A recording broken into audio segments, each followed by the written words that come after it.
Romanos 1, versículos de 1 a 8, a Bíblia diz: Paulo, servo de Jesus Cristo, chamado para ser apóstolo, separado para o evangelho de Deus, que ele antes havia prometido pelos seus profetas nas Santas Escrituras, acerca de seu filho, que nasceu da descendência de Davi segundo a carne, e que com poder foi declarado Filho de Deus, segundo o Espírito da Santidade, pela ressurreição dentre os mortos, Jesus Cristo, nosso Senhor. Até aí estudamos já. Olha o que diz o versículo 5.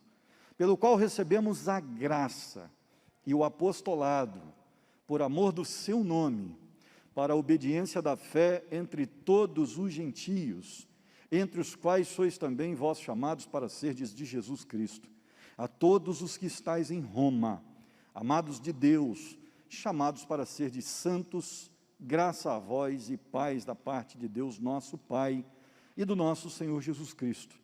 Primeiramente dou graças ao meu Deus mediante Jesus Cristo, por todos vós, porque em todo o mundo é anunciada a vossa fé. Vamos orar. Eu vou apresentar a Helena depois então da pregação, tá bom, família? Guarda um pouquinho aí que a gente já apresenta. E se eu for terminando o culto aí, não deixa eu esquecer não, gente, viu? Porque é muita coisa na cabeça aqui, é complicado. Vamos orar? Senhor nosso Deus, Pai Todo-Poderoso, nós te agradecemos pelo privilégio da vida, por tudo aquilo que tens feito por nós. Já temos crescido tanto, enquanto servos do Senhor, tu tens trabalhado em nós. Pedimos-te que pela tua misericórdia, tu trabalhes para o nosso crescimento mais um pouco neste dia. Que a palavra nos faça refletir e mudar as nossas atitudes. Oramos em nome de Jesus. Amém. Queridos, esse evangelho não é apenas o evangelho que foi desde o início já estabelecido para a salvação do homem, como a gente tem estudado em Romanos, e eu tenho dito para você que o evangelho não foi um acidente de percurso, não foi um plano B. Uma outra coisa interessante é que esse evangelho é o evangelho do Filho, é um evangelho que realmente proclama a figura de Cristo, e ela é central no ambiente de evangelho. Não existe evangelho sem Jesus. Se eu vivo o evangelho, eu vivo Cristo. Se eu não vivo o evangelho, não vivo Cristo. Viver em Cristo é viver o evangelho, é viver o seu ensinamento. Então o evangelho é do Filho de Deus, mas não apenas o Filho de Deus como alguém que está estabelecido, mas como alguém que é estabelecido diariamente na minha vida. Aprendemos isso também na sua vida, na nossa vida. Evangelho é sinônimo de Cristo vivo, transformando a minha vida diariamente e a sua também. Porque senão não é evangelho, é só teoria. E por isso é o evangelho de Cristo, mas Cristo como Senhor. O Senhor que impera em nós, que nos comanda, que nos dirige. E já vimos também que esse evangelho é um evangelho para ser proclamado ao mundo, porque Cristo veio para salvar o mundo, e salvar o mundo no sentido de estar a salvação disponível para todo mundo.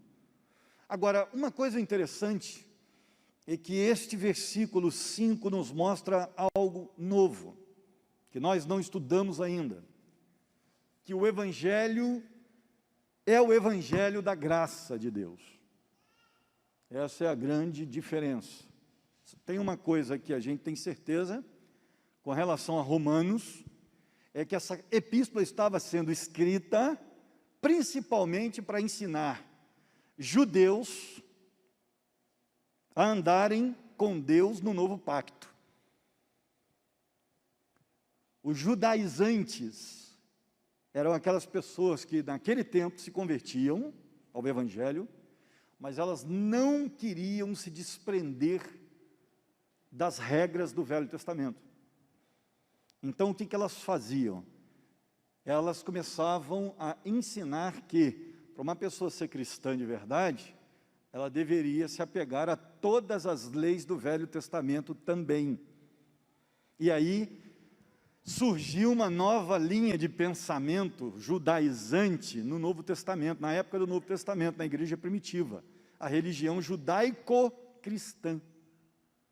E Paulo está escrevendo porque a influência dos judeus sobre a igreja de Roma era muito grande, e ele está escrevendo para resolver esse problema.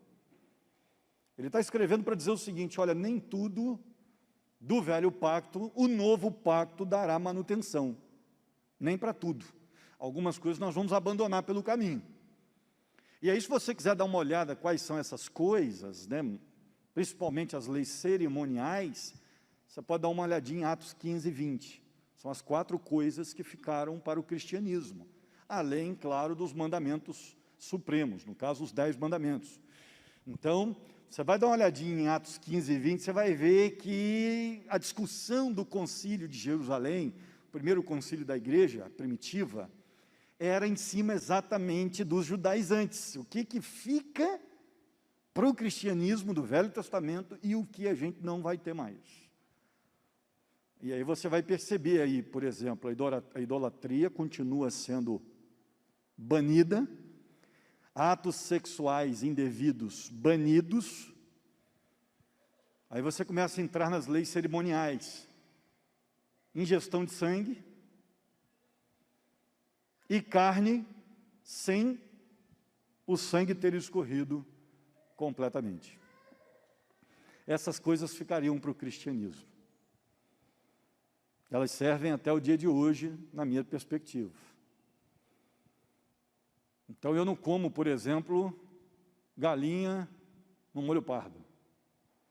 Eu não como. Ah, mas e a carne sangrando lá, pastor? Que eu já vi o senhor comendo lá. Não, gente, aquilo não é sangue não, é água, que sai com os pigmentos do sangue. Mas o sangue que a Bíblia está falando é o sangue mesmo, grosso. Pega uma colher de sangue de boi e joga na panela que fica duro. Esse é o sangue que tem que ser todo escorrido da carne para que você possa comer. Então eu entendo que essas 4 situações aí ficaram para nós até hoje. E nós não temos opção. Ah, pastor, mas e a questão da doação de sangue? Eu posso, não posso? Como é que é isso? Já que eu não posso comer o sangue, pode alguém doar sangue para mim? Você precisa estudar uma coisa chamada de hierarquismo teológico. Vocês falam que eu complico, mas não tem jeito. Para explicar, a gente tem que dizer como é que funciona. O que o hierarquismo teológico explica? Ele explica o seguinte: o que é mais importante no caso de Raabe? Lembra de Raabe? Os espias da terra de Canaã entraram para espiá-la de maneira furtiva, escondida, e Raabe toma conhecimento. Só que ela creu no Deus de Israel, sendo uma prostituta, ela creu no Deus de Israel. E ela então decide acobertar os espias, porque eles eram servos do Deus vivo. A fama do Deus de Israel existia naquela época, era grande. Então, ela sabia que eram servos do Deus vivo. Então ela, por temor, ela tem medo de se levantar contra o Deus de Israel, então ela salva os 12 espias da terra de Canaã. Como é que ela salva? Alguém se lembra? Conhece a Bíblia? Já leu essa história? Ela mente. Ela mente para salvá-los. Ela quebra uma lei porque ela ficou numa encruzilhada. Quando você tem uma encruzilhada, onde você tem 2 mandamentos de Deus envolvidos, e você não tem como obedecer os 2, você é obrigado a obedecer àquele que tem peso maior. Se você quiser conhecer um pouquinho mais, compre o livro chamado Ética Cristã, de Norman Geisler. Porque isso aqui não é ideia do pastor Luciano, não, tá? Isso aqui eu também aprendi na faculdade. Então,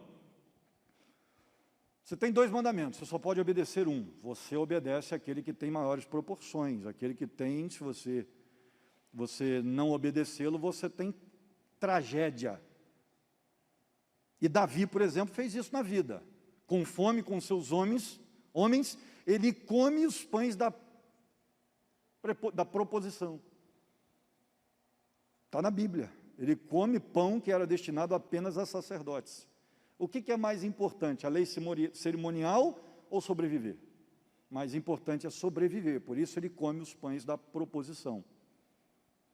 Está começando a entender o negócio? Ele ficou diante de uma situação assim, ou eu como pão ou eu morro de fome. O que é mais importante, obedecer à lei cerimonial ou morrer de fome? Ou sobreviver, perdão. Bem, o mais importante é sobreviver. Então ele come e a Bíblia não tem juízo para ele. Questão de Raabe é a mesma coisa. O que é mais importante, falar a verdade ou salvar a vida de 12 servos de Deus? Ela mente. Isso é chamado de hierarquismo teológico. No caso da doação de sangue é a mesma coisa. O que é mais importante agora? Eu obedeço uma lei cerimonial ou eu salvo uma vida? Por isso que você pode receber. Porque é para salvar a sua vida. Beleza? Então a transfusão de sangue, o batista não vê problema. Pode fazer à vontade, porque falta de conhecimento leva à tragédia, irmãos. Não conhece? Leva à tragédia. Pastor, beleza, entendi. Percebeu? Voltemos agora à questão dos judaizantes. O grande problema deles é que eles não conseguiam entender uma coisinha simples chamada de graça de Deus. E é por isso que Paulo faz questão de dizer que é o evangelho que recebemos pela graça. Nós não merecemos. Ninguém vai merecer. Ninguém é digno. Ninguém. Até o momento em que você decide andar com Deus, se Deus não ajudar, você não consegue fazer. O homem não consegue se salvar por si só. Se não for a graça de Deus, ele está irremediavelmente perdido. E o gostoso da graça é que a graça nos iguala. Nós estamos vivendo um tempo que eu estou muito preocupado, porque tem muita gente falando de graça, promovendo castas. Você já percebeu isso na internet? Os mais santos, aqueles que não se misturam com ninguém. Eu sou melhor do que todo mundo, porque a minha visão teológica é essa. Eu sou mais quente, eu sou mais poderoso. A igreja batista é muito fria. Porque não tem unção da enceradeira lá, não tem nada disso. Então, para mim não serve, porque tem que ter um negócio eletrizante. Eu sou ligado na tomada, canela de fogo. Se a gente não compreender a graça, a gente começa a criar castas. A gente começa a querer se misturar. A gente começa a querer fechar as portas da igreja para ninguém entrar. Por quê? Porque o pessoal que está lá fora não é digno da gente. É a concepção de Jonas. Lembra de Jonas? Não, esses caras não merecem, são incircuncisos. Eu vou pregar? Está doido? E vai que eu prego, eles vão andar com o nosso Deus que é santo. Isso não pode acontecer. Eles não são dignos de andar com a gente. Por isso que Jonas não vai. Qual é a grande lição ali do livro de Jonas? É que a graça, ela é maravilhosa, ela aceita o perdido, de uma maneira inefável. Isso é graça. E aí a gente começa a perceber, eu estava ouvindo o testemunho do garoto, falando ali, sobre o trabalho da Cristolândia, como ele foi salvo, e agora ele quer ir para o Radical Brasil. Eu não sei se você sabe o que é o Radical Brasil. O Radical é um programa das juntas de missões, para você passar um tempo no campo missionário, trabalhando, evangelizando pessoas. O Radical Brasil leva gente aí para a Amazônia, doe lá 30 dias, 1 ano da sua vida para evangelizar pessoas. É um programa missionário. Ano passado eu fui no Radical Colômbia. Vocês lembram disso? Você passa lá um tempo. Eu passei um tempo lá dando treinamento a pastores, pregando numa igreja. Então você dá um tempo da sua vida. O garoto já quer ir para o Radical Brasil. Por quê? Porque ele entendeu a graça. Ele entendeu que todo mundo não merece, mas que Deus deseja expandir o seu reino a todos, através da graça. É a graça. Paulo, inclusive, chega a dizer, a graça pela qual recebemos o apostolado também. Recebemos a graça e o apostolado. Porque ninguém é vocacionado porque merece. É pela graça. E eu estava lembrando ali, pensando no garoto, falei, rapaz, que coisa interessante. Há 25 anos, era eu, né? E como é que a graça faz? É um negócio fantástico. A graça, para a gente entender, a gente precisa entender que, assim, salvação a gente recebe pela graça, a gente não merece. Paulo fala disso em Efésios, capítulo 2, versículos de 1 a 10. A gente não merece, não tem como comprar a graça. A graça nos ensina que a salvação é imerecida, a gente recebe porque Deus é bom. Mas também, qualquer tipo de vocação, de dom que a gente receba, vem do Senhor também, é de graça. E há duas verdades sobre a salvação pela graça na Bíblia, dentro da nossa concepção batista. Esses dias, ontem, eu estava dando uma palestra numa igreja e eu falei, olha, vou dizer uma coisa para vocês aqui, eu sou batistão roxo. Se um batista passar mal, precisar de transfusão de sangue, pode usar o meu. Se for batista, ele vive. O pessoal riu de mim. É sangue batista que rola aqui. Passar mal aí, se for batista, vive, rapaz. Eu brincando com o pessoal lá. Na nossa visão batista, não há nada que você possa fazer para receber a graça. Deixa eu dizer uma coisa para você de uma vez por todas, para a gente caminhar para o final. Eu estou mais à vontade porque não está dando quórum, você sabe, né? Senão já tinha acabado. Deixa eu dizer uma coisa para você. Não há nada que você possa fazer para receber a salvação. Nada, nada. E, portanto, você não é mais digno do que ninguém. Então, olhe o mendigo na rua com misericórdia. Olha aquele vizinho que inferniza a sua vida com misericórdia.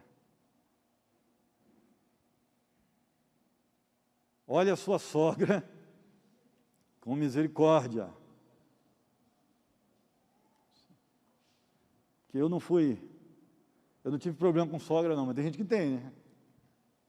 Olha o seu genro, sua nora, com misericórdia. Porque você não é salvo para se sentir maior do que ninguém. Graça nos iguala. A única diferença entre você e o perdido lá fora é que você creu. Essa é a única diferença. E você não é especial por causa disso, porque até para crer você precisa de ajuda. Se não é um negocinho na teologia chamado de graça preveniente, você estava cego até hoje sem enxergar nada. Porque a Bíblia diz claramente que o Espírito Santo virá para nos convencer. Segundo, se você já recebeu a salvação pela graça, preste atenção, muita gente nova na igreja, nossa classe aí de novos está cheia, muita gente chegando de outras igrejas, vai ter que mudar a chave, irmão. Ah, pastor, mas não consigo entender isso não, fica tranquilo, com o tempo você entende, precisa também entrar em crise por causa disso não, mas se você é salvo, se é pela graça, não há nada que você possa fazer para perder. É de graça, é pela graça de Deus, salvação é efetuada por Deus, não pelo que você faz, porque senão é salvação pelas obras. Se você deixou de fazer e perdeu, então você não é salvo por aquilo que Deus fez, mas sim por aquilo que você faz, ou deixa de fazer. E aí não é salvação pela graça, é salvação por obras, nós não cremos assim. Não há nada que você possa fazer para perder isso. Nada, se de fato você recebeu a salvação. A discussão não é se você perde ou não perde, porque não perde. A salvação é se você é, a ponto de nunca ter recebido. Se você é perdido, ou se é salvo, a ponto de nunca poder perder. Essa é a discussão. Porque quando João teve que responder sobre esse quesito, e os perdidos, aqueles que estiveram no nosso meio? 1 João 2,19, o texto é muito claro. Eles estavam entre nós, mas não eram dos nossos, porque se fossem, teriam continuado aqui. Muito claro. Se fossem dos nossos, não teriam ido, porque servo de Deus não consegue viver longe de Deus, não consegue viver longe da igreja. De vez em quando eu recebo algumas pessoas aqui no gabinete: pastor, estou voltando, quero ser membro da igreja. Como é que é isso? Eu fiquei 12 anos afastado, mas sou batizado. Não, peraí. Você precisa batizar de novo. Como assim? Pastor, já fui batizado. Mas ficou 12 anos fora da igreja? Fiquei. Se você ficou 12 anos fora da igreja, você não era convertido, porque um convertido não consegue ficar 12 anos fora da igreja. Que convertido é esse?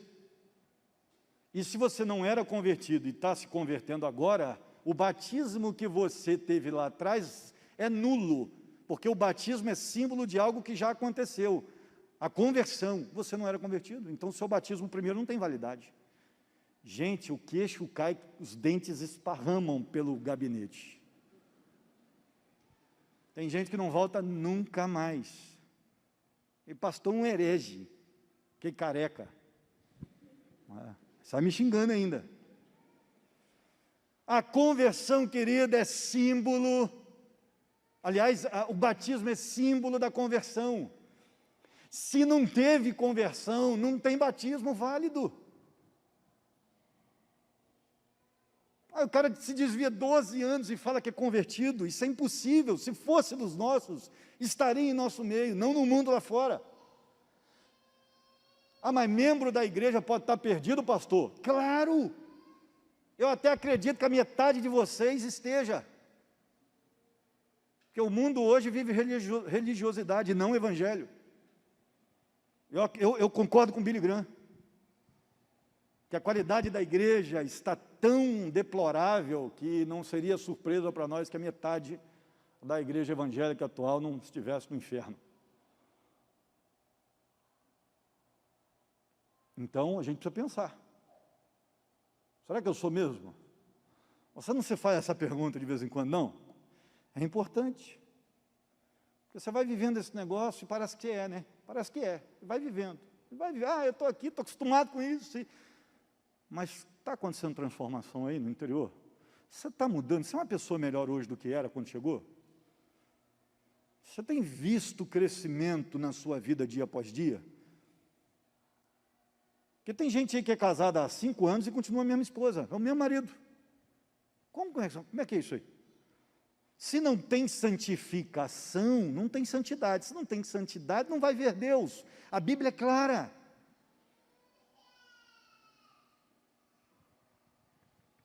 Agora, se a graça alcançou, se de fato se converteu, vai haver mudança e você não perde mais. É pela graça. Tanto é que você não tem, na Bíblia, essa ideia de ex-servo de Deus. Você não tem isso. Você tem a ideia de apóstata. Não é ex-servo de Deus, é apóstata, é o cara que abandona a batalha. Ele abandonou, ele quis, ele foi. Por quê? Porque não era soldado nosso. Eu vou parar por aqui, já deu para mexer com você. Eu escutei esses dias um pregador dizendo que, um escritor escrevendo, eu estava lendo, e eu li o seguinte: se a pregação não deixa você com um pouquinho de raiva de você mesmo, do pregador, ela não valeu. É porque até a gente aceitar, a gente fica com raiva do pregador, né? E eu entendo o dia que eu desço aqui e falo bom dia, você nem bom dia me dá. Eu entendo. Eu também fico com raiva do médico de vez em quando. Eu fui fazer o exame lá o exame de vista, né, que a minha mãe está me enchendo a paciência. Que eu falei com ela que o último exame que eu fiz estava com possibilidade de glaucoma. Eu caí na besteira de falar isso com a minha mãe, porque eu não sabia o que era glaucoma. E minha mãe, eu não sei se você sabe, mas ela é quase médica, né? Toda mãe é. Aí eu virei para minha mãe e falei, mãe, o que é glaucoma? Ela, por quê? Quando ela falou, por quê? Eu falei, estou morto, estou cego.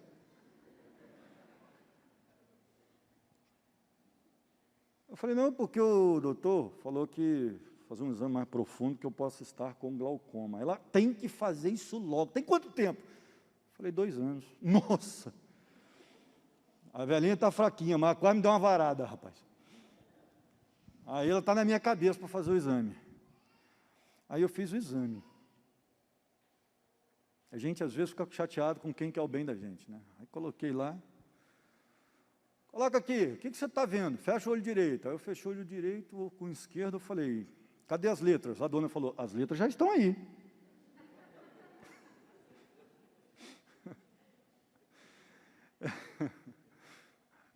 Rapaz, aí que acabou o exame, a dona ficou brava comigo. Por que você não fez um óculos ainda? Eu falei, então, o direito eu estou enxergando atrás da parede, por isso. Ela falou, não, tem que fazer. Agora a gente está nessa luta aí, faz, não faz, vou me acostumar, não vou, né? E a gente está nessa pegada. Mas vou ter que fazer, porque está a Bia de um lado, a mãe do outro, né? Então vai ser difícil de não fazer. Mas é o seguinte, fiquei chateado com a doutora, fiquei chateado com ela. Ela me deu um pito, como vocês falam aí, me deu um xingo. Né? Se a mensagem não mexe com você, não valeu. Se ela não põe você contra a parede, ela massageia seu ego. Cuidado. Saia daqui para mudar de vida. Mesmo que seja comer menos no churrasco para não pecar na gula. Já comece hoje. Não dá para brincar com Deus. Vamos orar? Senhor nosso Deus, te agradecemos pelo privilégio da palavra, lida, explicada livremente nesta nação, nosso Brasil varonil que tem sofrido, mas que continua de portas abertas para o Evangelho. Abençoe, ó Deus, esta palavra que acabamos de receber no coração, esse Evangelho da graça. Abençoe. Ainda veremos muito sobre a graça em Romanos, mas o que aprendemos hoje, ó Deus, a Tua graça nos iguala. Somos perdidos irremediavelmente sem o Senhor. Obrigado pela obra que Tu tens feito na vida dos salvos e pelo selo do Espírito, garantia da nossa salvação. Obrigado porque Tu és fiel à obra que começaste, vais terminar, e isso sustenta a nossa esperança. Sabemos também, ó Deus, que muita coisa ainda deixaremos pelo caminho, muita coisa que não Te agrada, que Tu nos dês força, para que possamos deixar essas mazelas, essas características da nossa velha natureza, pela estrada. Abençoes o nosso crescimento, a nossa santificação, nossa santidade, que sejamos inteiramente do Senhor, e que possamos olhar para trás e perceber o quanto Tu tens nos transformado, que não sejamos os mesmos, Deus. Este lema dos pregadores da década de 80, 90, que precisa voltar ao cenário da nação, não podemos ser os mesmos. Abençoe, nós oramos, em nome de Jesus, amém.